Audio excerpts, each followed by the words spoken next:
నల్గొండ జిల్లా కేంద్రంలో ఉన్నటువంటి మహాత్మా గాంధీ యూనివర్సిటీలో అర్ధరాత్రి విద్యార్థులు బాలికలు వీసీ ఇంటి ముందు ముట్టడించినటువంటి పరిస్థితి ఉంది. వీసీ ఇంటి ముందర కూడా భారీగా ధర్నా నిర్వహించినటువంటి పరిస్థితి కనపడుతుంది. ముఖ్యంగా కూడా హాస్టల్లో తాగునీటి అదేవిధంగా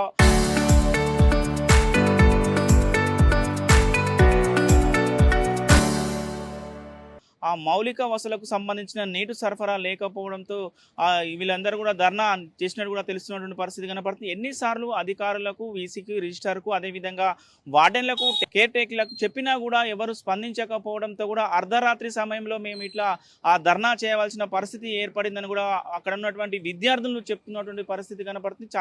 చాలా రోజుల నుంచి కూడా నీటి సమస్య తీవ్రంగా ఉందని కూడా వారు ఆరోపిస్తున్నటువంటి పరిస్థితి కనపడుతుంది.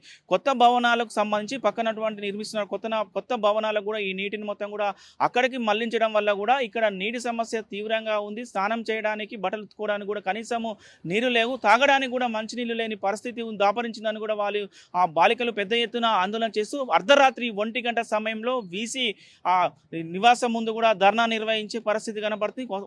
ఒకరు కాదు, ఇద్దరు కాదు, వందల సంఖ్యలో కూడా బాలికలు అక్కడికి చేరుకొని కూడా ఆ ధర్నా నిర్వహిస్తున్న పరిస్థితి కానీ దాని విషయంలో కాకుండా ఏదైతే ఫుడ్ విషయంలో కూడా ఆ సరైన నిబంధనలు పాటించడం లేదని కూడా వారు పెద్ద ఎత్తున ఆరోపించినటువంటి పరిస్థితి కనపడుతుంది. ఎవరైతే వీసీ ఉన్నారో వీసీ వచ్చి కూడా అక్కడ సంబంధించిన విద్యార్థులతో కూడా మాట్లాడిన పరిస్థితి. మాట్లాడినప్పుడు విద్యార్థులు ఒకటే చెప్తున్నారు, సార్ ఈ సమస్య చాలా కాలం నుంచి, చాలా రోజుల నుంచి వస్తుంది. ఎన్నిసార్లు చెప్పినా కూడా ఇంతవరకు ఎవరు కూడా పట్టించుకోకపోవడంతో కూడా మేము అర్ధరాత్రి ఏదైతే హాస్టల్లో క్లాస్ రూముల్లో గదుల్లో ఉండవలసిన మేము ఈరోజు బయటికి వచ్చి అర్ధరాత్రి సమయంలో బాలికలమైన మేము వచ్చి ఇక్కడ ధర్నా చేయవలసిన పరిస్థితి కనపడుతుంది. నీటి కొరకు ధర్నా చేయాల్సిన పరిస్థితి కనపడుతుంది కూడా వారు వంచి వెంటనే వీసీ కూడా ఈ సమస్యను కూడా పూర్తిగా త్వరలో పరిష్కరిస్తాను, మీరు ధర్నాను విరమించామని కూడా వీసీ చెప్పిన నేపథ్యంలో కూడా వారు చాలా వరకు కూడా సస్యమీరని పరిస్థితి. మీరు ఇలానే చెప్పిపోతుంటారు సార్, ప్రాబ్లమ్స్ మాకున్నాయి, మీరు చెప్పిపోతారు కానీ కనీసం ఇక్కడ సమస్య మాత్రం సాల్వ్ కావట్లేదని కూడా వారు పెద్ద ఎత్తున గైరవ్ చేసినటువంటి పరిస్థితి కనబడి దాని విషయంలో ఒకవేళ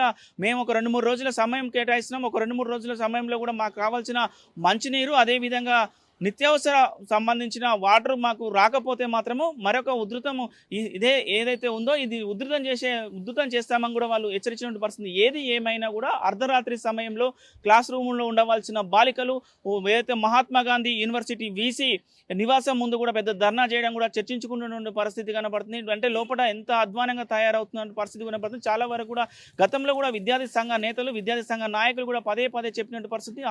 ఏదైతే మహాత్మా గాంధీ యూనివర్సిటీలో ఇటు ఫుడ్ సరిగా లేదు, అక్కడ కనీసము మౌలిక వసతులు లేవు, మంచిని సమస్య కూడా లేదని పదే చెప్పినా కూడా అధికారులు మాత్రము స్పందించకపోవడంతో కూడా ఈ పరిస్థితి దాపరించిందని కూడా చెప్తున్నారు. ఇప్పటికైనా వారు కూడా ఒకటే డిమాండ్ చేస్తున్నారు, ఇక్కడ ఎవరైతే అందులో ఉన్న విద్యార్థులు కానీ దానికి సంబంధించిన విద్యార్థి సంఘ నేతలు కానీ ఒకటే డిమాండ్ చేస్తున్న పరిస్థితి కనబడుతుంది. మొత్తం కూడా హాస్టల్లో ఉండేది ఎక్కువ కూడా బాలికలు ఉంటారు కాబట్టి వారు బయటకు వచ్చే పరిస్థితి ఉంది. వాళ్ళకు వారికి కావాల్సిన నీటిని సరఫరా చేసే విధంగా అదేవిధంగా ప్రతి ఒక్క సమస్యను కూడా పరిష్కరించాలని కూడా వారు డిమాండ్ చేస్తున్నారు. ఒకవేళ ఈ సమస్య పరిష్కరించకపోతే రాబోయే కాలంలో ఈ ఉద్యమం మరింత ఉధృతం చేస్తామని కూడా వారు హెచ్చరిస్తున్నటువంటి పరిస్థితి కనపడుతుంది.